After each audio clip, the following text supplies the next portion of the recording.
Panthers fans, welcome back to In the Box with Alex. I'm your host, Alex Baumgartner. We are a Fifth Line 5R show presented by 5 Reasons Sports, and today we are previewing the 2021-2022 Florida Panthers season. We are just 8 days away now from opening night against the Pittsburgh Penguins, and boy, can I tell you, you should be excited because this Florida Panthers team, while keeping most of the core from last season, there's a couple new faces that might make a pretty big impact this year, so we're going to talk about it today. First off, wow, what a great preseason. Panthers haven't lost a game yet, I believe, in the preseason. And obviously, preseason doesn't mean too much, but it was nice to see the Battle of Florida yesterday, both teams fielding some of their NHL players. And just like the playoffs and just like the regular season, it was a bloodbath. Lots of fights, lots of penalties, lots of goals, lots of scrums. I think the Floridian hockey fans should be excited because the Panthers and Lightning might have the best rivalry next season in the NHL. You can tell already these two teams absolutely hate each other. We're looking at the game recap right now. Florida played all of their big boys, but they're probably not going to play them the next 2 games. That's why they made some AHL call-ups. Sir Noel, Noah Juleson. Some of these guys are coming back up to end off the preseason for the Panthers. But I plugged him all of last season. My guy, Owen Tippett, 2 goals last night, had a fight with Corey Perry. He also had a couple of other points throughout the preseason. Owen Tippett is going to have a breakout season right now, 22 years old, played his first full NHL season last year, played every single playoff game. As Manny and I talked about at the beginning of last season, if you watch the show, we always said Owen Tippett has the skill, but it looks like he doesn't know where his place is in the NHL yet.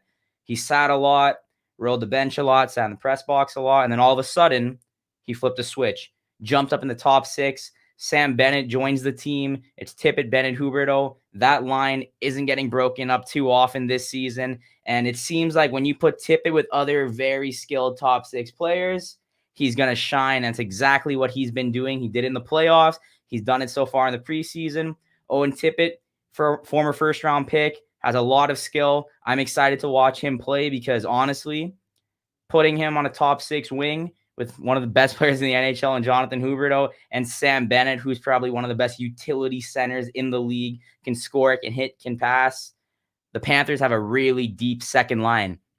That's just the second line. Let's talk a little bit about the first line of the top 6, led by the captain, Alexander Barkov. He's going to have Carter Verhaeghe on his wing and newly acquired Florida Panther, Sam Reinhart. Reinhart spent all 6 of his full seasons in Buffalo, scored 20-plus goals in 5 of those 6 seasons, and now he's in South Florida playing with undoubtedly one of the best players in the NHL, one of the best centers in the NHL, Alexander Barkov. Those guys are going to be clicking really nicely this season.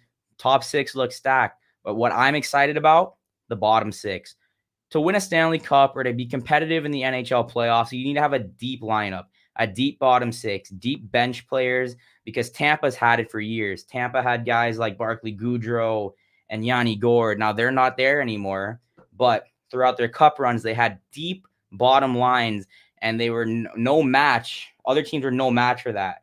Now, the Panthers, Anton Lundell, former first-round pick last year, so the 2020 NHL draft. He hasn't played in the preseason yet just because of the injuries, but he should be expected to make the big club. He's still here with the team despite not playing a preseason game. That makes me believe that he is in their plans for this season. He should be the third-line center. Noel Acciari, one of the best depth players on the Panthers. He will be with the team, but unfortunately he suffered an injury last night in Tampa Bay, or in Orlando when they played against Tampa Bay.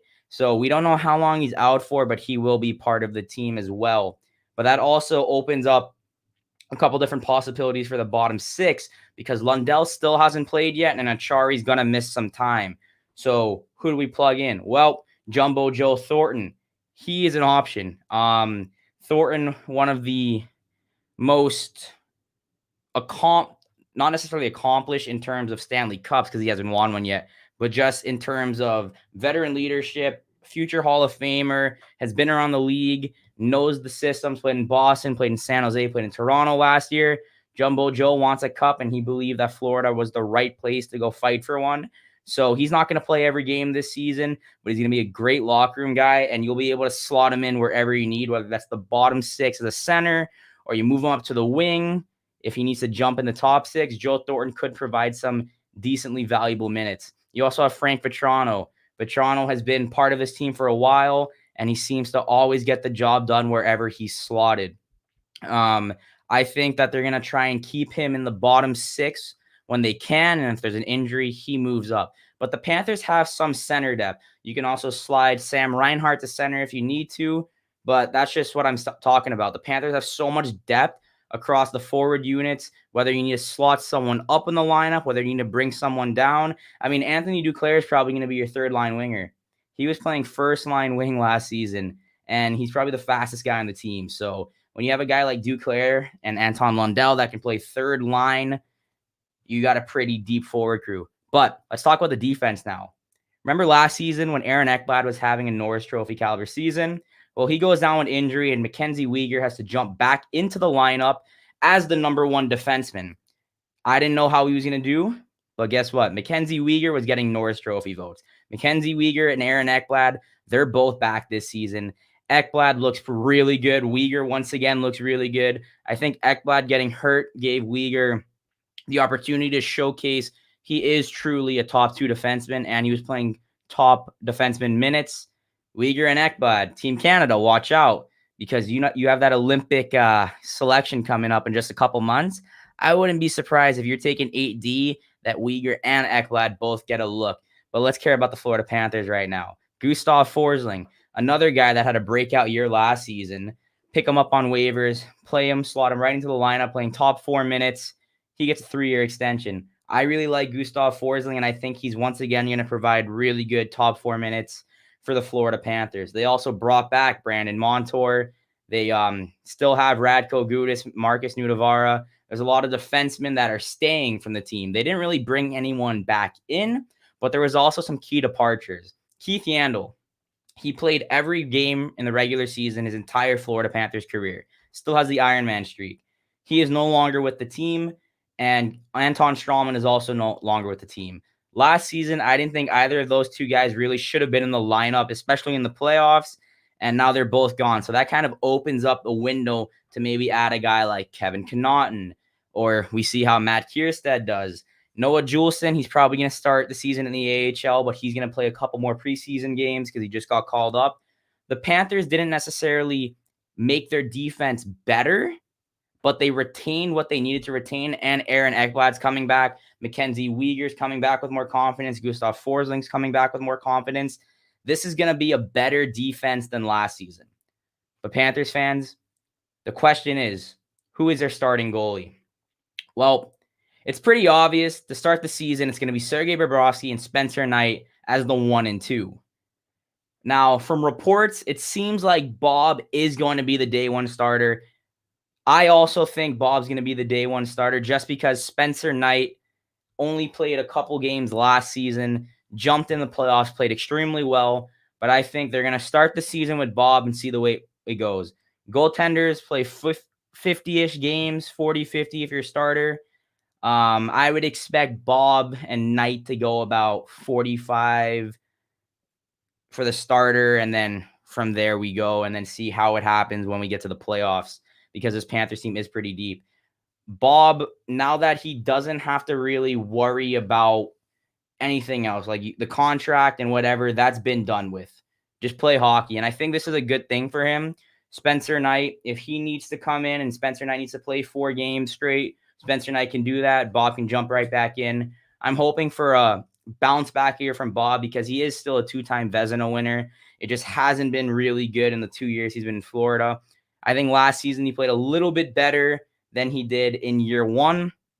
Year 3, I think the defense from who they can put out on the ice is going to be better than they had last season.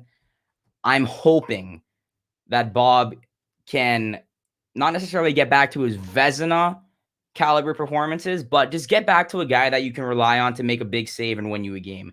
Spencer Knight, he looks like he's going to be the real deal. Once again, he is only, I believe, 20 years old, and he just turned 20 a couple months ago.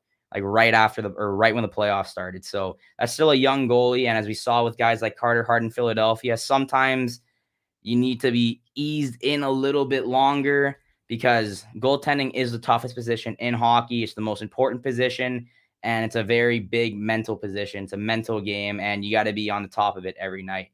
So that's what the lineup's looking like. Looking forward to next week. We have 8 days until they play the Pittsburgh Penguins. Now, Pittsburgh is going to be missing a couple of their big boys. Malkin and Crosby both won't be in the lineup. Looking ahead, they also have the Islanders, and then right away, you go to Tampa, then you have Colorado, Philadelphia. You have a pretty good schedule to start off the year. That's probably 4 or 5 teams that could easily be contending for playoff spots. But it's also going to show the Panthers depth, and I think the Panthers might be well on their way to not only win a playoff series, but win a couple. Just looking at the roster, Bill Zito and the guys built, your top 6 is deep. Your defense is looking pretty well. Trade deadline, that's far away, so we're not going to talk about who they can add, but I think they're happy with the depth of this squad. When you have a guy like Ryan Lomberg, who's very physical, has played in the playoffs last season, he's probably not going to play every single game next year, but that's a good thing because you can slot guys in the lineup like Lomberg, like Thornton, Luosterainen, even a Denisenko, I think, when he comes up through the AHL. But this is a quick little show we got for you today. There's not much else to talk about. We do have another show coming next week, and I'll get a little bit more into lineups for the game against Pittsburgh. We'll talk a little bit more about the power play. I also have a more in-depth season preview coming out on 5 Reasons Sports. But until then, you can go check out our store. You can see some of the merchandise we have. We have the Quinville shirt. We have the Bob shirt. And we have other shirts not related to hockey over at the 5 Reasons Sports Network. So once again, thank you so much for watching. Make sure you subscribe to the 5 Reasons Sports YouTube channel. Turn on those post notifications so you don't miss any episodes of In the Box with Alex. We'll be back at the same time on Wednesday, and that will mean one day until the Florida Panthers start the 2021-2022 NHL season. We'll see you guys next time.